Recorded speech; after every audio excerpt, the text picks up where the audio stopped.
नमस्कार दोस्तों, स्वागत है आपका आज के मुख्य समाचारों में। दोस्तों यहां पर आपको देखने को मिलेंगी सुबह से लेकर शाम तक की तमाम बड़ी खबरें मुख्य समाचार ब्रेकिंग न्यूज अपडेट्स के रूप में। तो चलिए दोस्तों जान लेते हैं आज की पहली बड़ी खबर। एनसीपी के सभी विधायक और पार्टी सिंबल पर अजीत पवार ने जमाया कब्जा, बोले मुझे सबका है आशीर्वाद।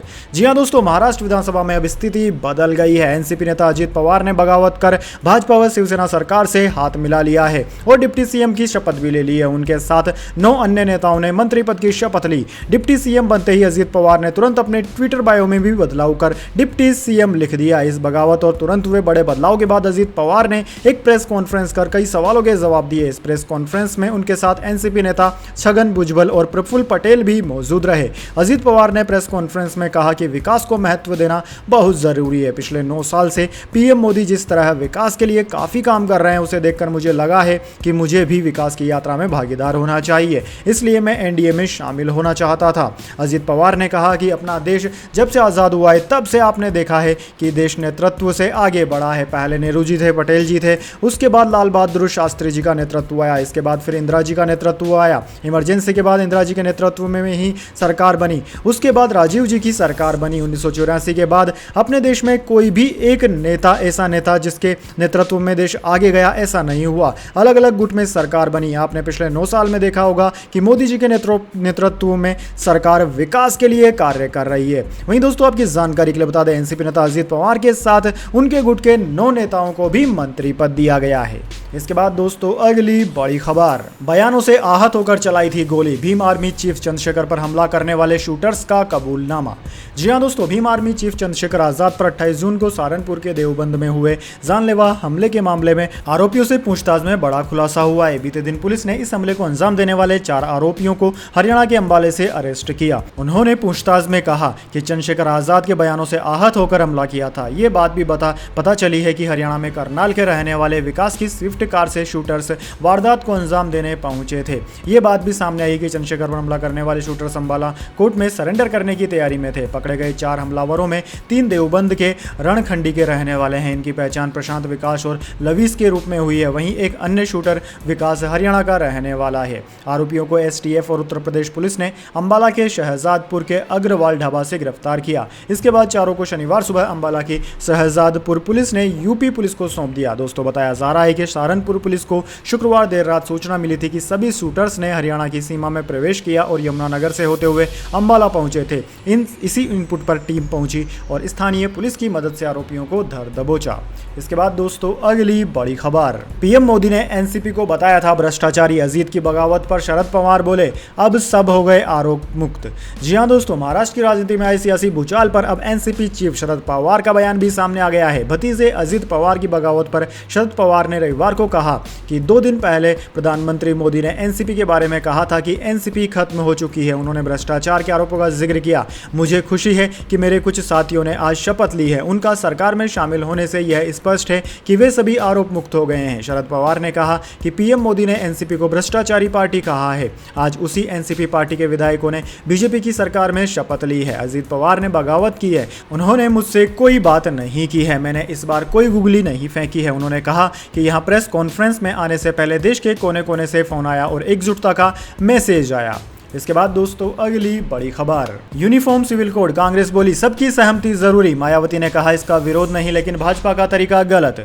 जी हां दोस्तों, 2024 लोकसभा चुनाव से पहले 27 जून को भोपाल में पार्टी के कार्यक्रम में प्रधानमंत्री नरेंद्र मोदी ने यूनिफॉर्म सिविल कोड यूसीसी की चर्चा छेड़ दी। उन्होंने कहा कि यूनिफॉर्म सिविल कोड पर लोगों को भड़काया जा रहा है। एक घर 2 कानून से नहीं चल सकते। बीजेपी यह भ्रम दूर करेगी। प्रधानमंत्री के यूसीसी की वकालत के बाद लॉ एंड ऑर्डर मामलों की पार्लियामेंट्री कमेटी ने भी इस पर राय मशविरा के लिए 3 जुलाई को एक अहम बैठक बुलाई है। वहीं केंद्र सरकार ने भी 20 जुलाई से संसद का सत्र बुलाने की घोषणा कर दी है। आम आदमी पार्टी उद्धव ठाकरे की शिवसेना के बाद अब बीएसपी सुप्रीमो मायावती ने भी यूसीसी का समर्थन किया है। उन्होंने कहा है कि उनकी पार्टी समान नागरिक संहिता के विरोध में नहीं है अगर संविधान इसे थोपने का समर्थन नहीं करता है। यूसीसी लागू करने के बीजेपी मॉडल पर हमारी सहमति है। भाजपा यूसीसी के जरिए संकीर्ण मानसिकता की राजनीति करने की कोशिश कर रही है। इधर शनिवार को कांग्रेस ने भी सोनिया गांधी के घर लेकर 10 जनपद पर पार्लियामेंट्री स्ट्रेटजी ग्रुप की बैठक बुलाई। पार्टी प्रवक्ता जयराम रमेश ने कहा कि 15 जून को ही हमने कह दिया था कि सभी पक्षों की सहमति से ही यूनिफॉर्म सिविल कोड देश में लागू की जानी चाहिए। इसके बाद दोस्तों अगली बड़ी खबर, बीजेपी में शामिल हो जाओ सब पाप धुल जाएंगे। महाराष्ट्र में पावर गेम पर बोले आम आदमी पार्टी नेता संजय सिंह। जी हां दोस्तों, आम आदमी पार्टी के नेता और दिल्ली के सांसद संजय सिंह ने महाराष्ट्र में रविवार को हुए बड़े सियासी घटनाक्रम पर अपनी प्रतिक्रिया देते हुए भारतीय जनता पार्टी और प्रधानमंत्री मोदी पर निशाना साधा। संजय सिंह ने कहा कि प्रधानमंत्री नरेंद्र मोदी इस देश में भ्रष्टाचार के सबसे बड़े पोषक हैं। मोदी जी ने भ्रष्टाचार पर कार्यवाही की गारंटी तो 2 दिन पहले दी, लेकिन आज चक्की पीसिंग वाली सिंचाई घोषणा में शामिल हजारों करोड़ के घोटाला का आरोप जिस अजीत पवार पर लगा है उसको मंत्री बना दिया। छगन भुजबल जो भ्रष्टाचार के मामले में जेल में रहे उनको मंत्री बनाया। इसका मतलब मोदी जी का एक ही नारा है कि जितना मर्जी बड़ा भ्रष्टाचार लूट करो, कुछ भी करो, भाजपा में शामिल हो जाओ, सब पाप भ्रष्टाचार धुल जाएंगे। इसके बाद दोस्तों अगली बड़ी खबर, पूरे सावन रेलवे स्टेशन पर नहीं मिलेगा नॉनवेज खाना, यात्रियों के लिए शाकाहारी भोजन का होगा इंतजाम। जी हां दोस्तों, सावन का महीना 4 जून से शुरू होकर 31 अगस्त तक चलेगा। ऐसे में बिहार के भागलपुर रेलवे स्टेशन पर पूरे सावन नॉनवेज खाना परोसने पर पाबंदी लगा दी गई है। इस दौरान सिर्फ शाकाहारी भोजन ही परोसा जाएगा।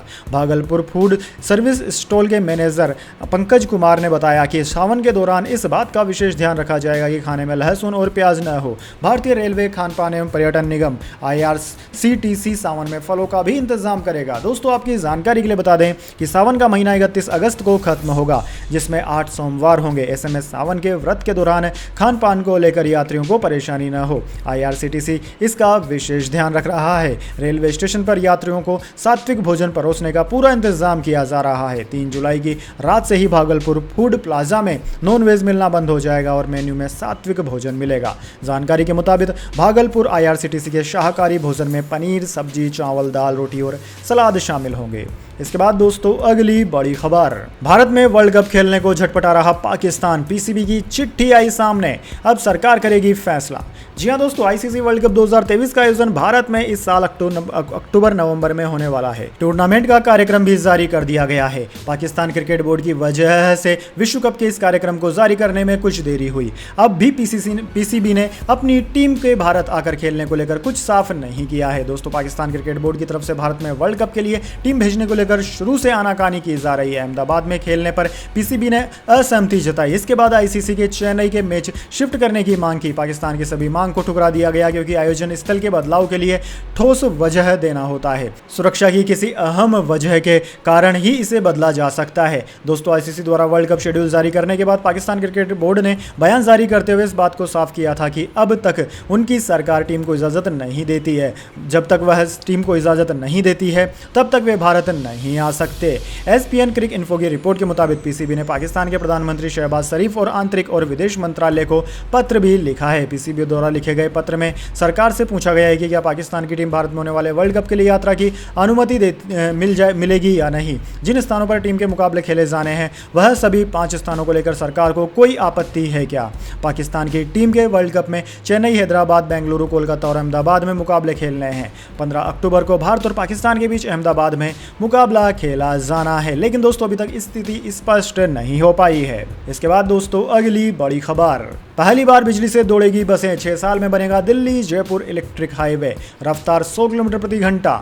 जी हां दोस्तों, दिल्ली से जयपुर के बीच 225 किमी के रूट पर अगले 6 साल में बिजली से चलने वाली बसें दौड़ने लगेंगी। केंद्रीय राष्ट्रीय राजमार्ग मंत्रालय देश का पहला इलेक्ट्रिसिटी इनेबल्ड हाईवे, विद्युत चालित हाईवे बनाने की दिशा में काम कर रहा है। इसके लिए मौजूदा सड़क पर ही आने जाने वाले रास्तों पर एक डेडिकेटेड लेन बिजली से चलने वाली बसों के लिए तय हो जाएगी। इन बसों की रफ्तार 100 किलोमीटर प्रति घंटे तक होगी। ऐसी 55 सीटर बस का प्रोटोटाइप भी तैयार हो रहा है। 2 बसें जोड़कर 95 सीटर पर भी काम चल रहा है। अफसरों का कहना है कि इलेक्ट्रिक हाईवे के लिए अलग सड़क की जरूरत नहीं है, एक डेडिकेटेड लेन होगी। इन लेन में तारों से बिजली आपूर्ति होगी। इसके लिए डिवाइडर पर बिजली के पोल लगाए जा सकते हैं। इस प्रोजेक्ट को BOT built operating and transfer के तहत बनाने की योजना है। सूत्रों के अनुसार प्रोजेक्ट में टाटा और सीमेंस जैसी कंपनियों को शामिल किया जाएगा।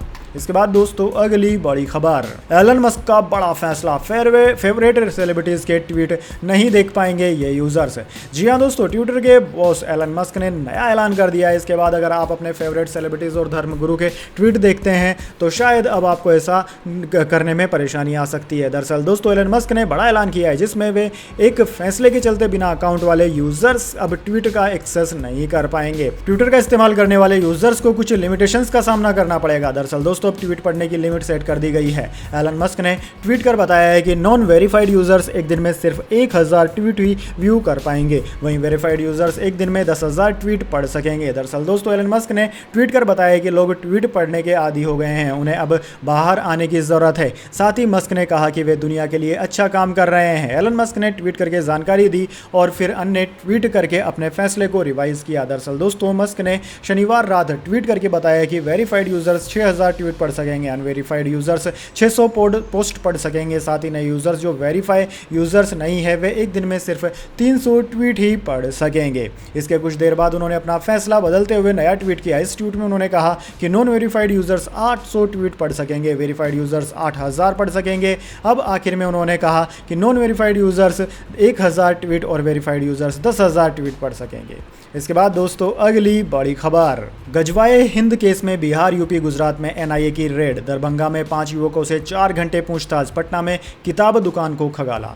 जी हां दोस्तों, गजवाए हिंद मामले में बिहार, यूपी और गुजरात में एनआईए और एटीएस ने रेड मारी। बिहार के पटना और दरभंगा में छापेमारी की गई। रविवार के सुबह 5 बजे टीम ने दोनों जगह एक साथ कार्रवाई की। ये रेड करीब 8 घंटे तक चली। यूपी के बरेली में भी टीम ने छापेमारी की। गुजरात में एक जगह पर छापेमारी की गई। इन जगहों से mobile, memory card, SIM card, कुछ डिजिटल डिवाइस सहित कुछ आपत्तिजनक सामान जब्त किया गया। दोस्तों दरभंगा में बोहरा थाना क्षेत्र के गाजियाना गांव और छोटकी बाजार में टीम ने कार्रवाई की। दोनों गांवों से टीम ने 5 युवकों को पूछताछ के लिए अपने साथ ले लिया। 4 घंटे चली पूछताछ के बाद टीम ने सभी को छोड़ दिया। इनमें से एक युवक पटना के मदरसे में रहकर पढ़ाई करता था। युवक अरबी भाषा को ट्रांसलेट करने में माहिर है। एनआईए को इनपुट मिला था कि उसका आईएसआई से कनेक्शन है। इसके बाद यह रेड मारी गई थी। टीम यहां से 2 मोबाइल और बैंक डिटेल्स भी साथ लेकर गई थी। पटना में टीम ने यह कार्रवाई फुलवारी शरीफ की इबारत ए शरिया के पास मोहम्मद रियाजुद्दीन कासमी की किताब की दुकान में की। इसके बाद दोस्तों जाने अगली बड़ी खबर, लेकिन उससे पहले मेरी आपसे एक छोटी सी रिक्वेस्ट है,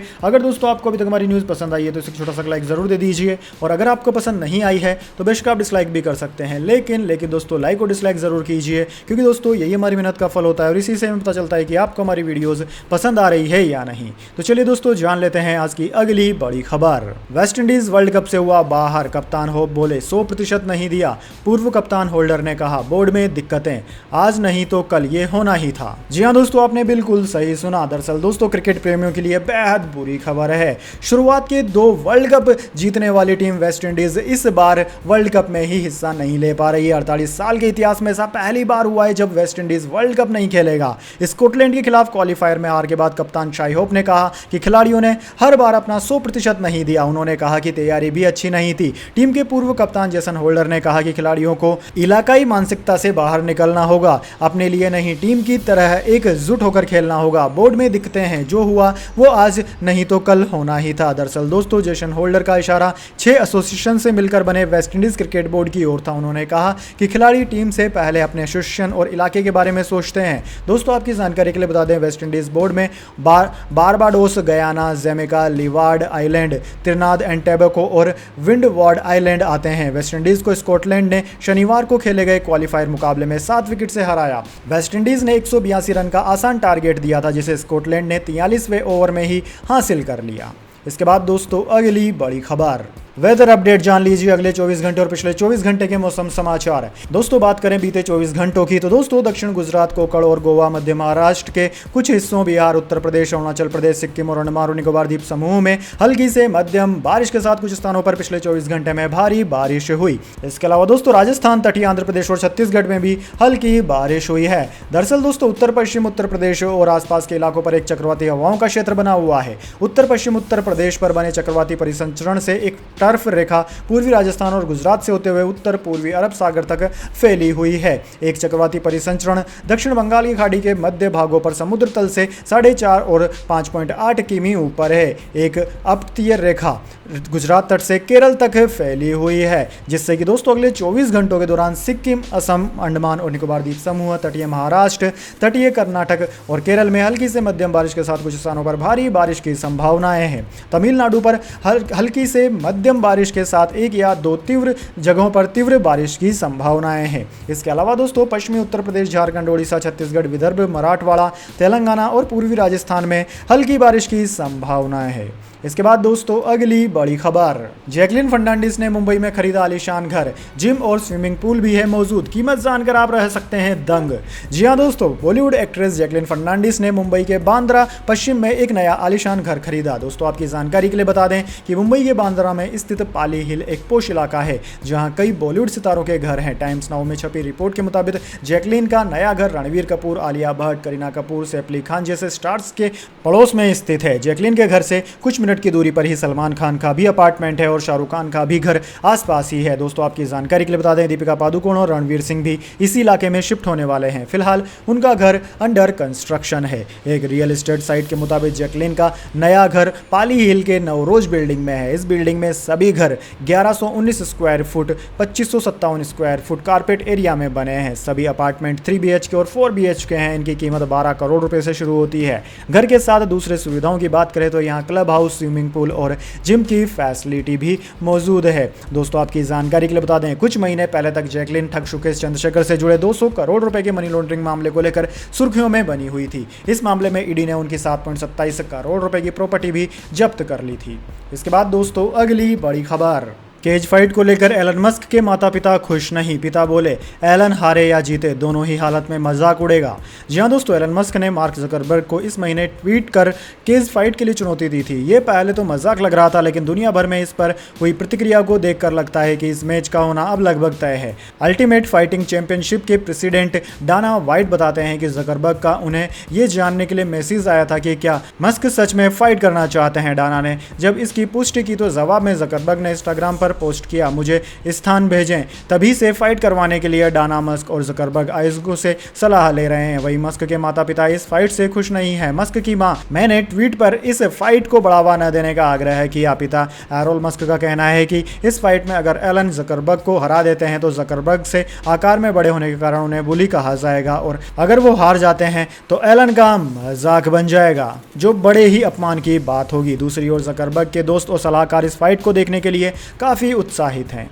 इसके बाद दोस्तों अगली बड़ी खबर, मोबाइल फ्रिज सहित कई होम अप्लायंस सस्ते हुए। इलेक्ट्रिक प्रोडक्ट्स पर लगने वाला जीएसटी पर सरकार ने 19% तक कटौती की। जी हां दोस्तों, मोबाइल टीवी और रेफ्रिजरेटर सहित कई होम अप्लायंस आज से सस्ते हो गए हैं। वित्त मंत्रालय ने गुड्स एवं सर्विस टैक्स यानी कि जीएसटी के 6 साल पूरे होने पर इलेक्ट्रॉनिक प्रोडक्ट्स पर जीएसटी में 19% तक की कटौती की है। यानी कि जो लोग नया फोन या इलेक्ट्रिक सामान खरीदने के लिए प्लानिंग कर रहे हैं उन्हें अब 3 से 19% तक टैक्स कम देना होगा और कंपनियां भी अपने प्रोडक्ट्स की कीमत कम कर सकती है। वित्त मंत्रालय ने अपने ट्विटर हैंडल से ऐसे प्रोडक्ट्स की लिस्ट जारी की है। दोस्तों जीएसटी की नई दर के मुताबिक भारत सरकार ने मोबाइल फोन पर लगने वाले जीएसटी में 19.3% की कटौती की। पहले मोबाइल फोन खरीदने पर लोगों को 31.3% का जीएसटी देना होता था, लेकिन अब सिर्फ 12% जीएसटी देना होगा। वहीं मोबाइल फोन मैन्युफैक्चरर्स भी दाम में कटौती कर सकते हैं। 27 इंच या इससे कम साइज का टीवी सस्ता हो गया है। पहले किसी भी प्रकार के टीवी खरीदने पर लोगों को 31.3% जीएसटी देना पड़ता था,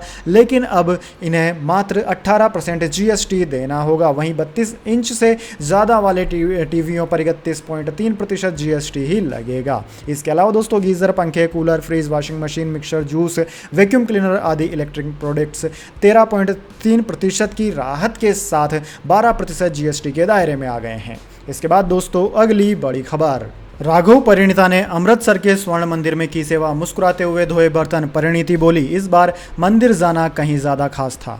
जी हां दोस्तों, परिणीति चोपड़ा और आम आदमी पार्टी सांसद राघव चड्ढा ने हाल ही में अमृतसर के स्वर्ण मंदिर में माथा टेका। इससे जुड़ा वीडियो सोशल मीडिया पर सामने आया है। मंदिर का एक इनसाइड वीडियो भी सामने आया। इस वीडियो में राघव परिणीति मंदिर में सेवा करते नजर आ रहे हैं। इस वीडियो में राघव परिणीति बर्तन धोते और दूसरे की मदद करते हुए दिख रहे हैं। दोस्तों वीडियो में राघव परिणीति मंदिर में बर्तन धोते हुए सेवा दे रहे हैं। इस दौरान कपल एक दूसरे से बातचीत करते और मुस्कुराते हुए भी नजर आ रहे हैं। दोस्तों आपकी जानकारी के लिए बता दें, परिणीति चोपड़ा और राघव चड्ढा जो कि आम आदमी पार्टी से सांसद हैं, दोनों जल्द ही शादी के बंधन में बंधने वाले हैं। राघव चड्ढा और परिणीति चोपड़ा ने 13 मई को दिल्ली के कपूरथला हाउस में सगाई की थी। मीडिया रिपोर्ट्स के मुताबिक कपल इस साल 28-29 अक्टूबर के बीच उदयपुर में शादी कर सकते हैं। तो दोस्तों यह थी आज की तमाम बड़ी खबरें। इसके बाद दोस्तों अब बारी आती है आज के माइंड क्यूज क्वेश्चन की। जी हाँ दोस्तों, एक आसान से सवाल का जवाब देकर आप जीत सकते हैं एक अमेजिंग सरप्राइज गिफ्ट हमारे यूट्यूब चैनल की ओर से। तो दोस्तों आज का सवाल आपकी स्क्रीन पर आ चुका है। हिंदी कैलेंडर के अनुसार बारिश का महीना कौन सा माना जाता है? जी हाँ दोस्तों, अगर आप जानते हैं हिंदी कैलेंडर में बारिश वाले महीने यानी कि जुलाई, अगस्त, सितंबर वाले मौसम को कौन से महीने के नाम से जाना जाता है तो जल्दी से उस महीने का नाम कमेंट बॉक्स में लिख दीजिएगा। दोस्तों आपका जवाब होता है एकदम सही और आप चुने जाते हैं लकी विजेता के रूप में। तो आपको मिल सकता है एक अमेजिंग सरप्राइज गिफ्ट हमारे यूट्यूब चैनल की ओर से। तो दोस्तों जल्दी से अपना उत्तर कमेंट बॉक्स में लिख दीजिए, वीडियो को लाइक कर लीजिए और चैनल को सब्सक्राइब करके बेल आइकन भी दबा लीजिए। धन्यवाद। वंदे मातरम। जय हिंद, जय भारत।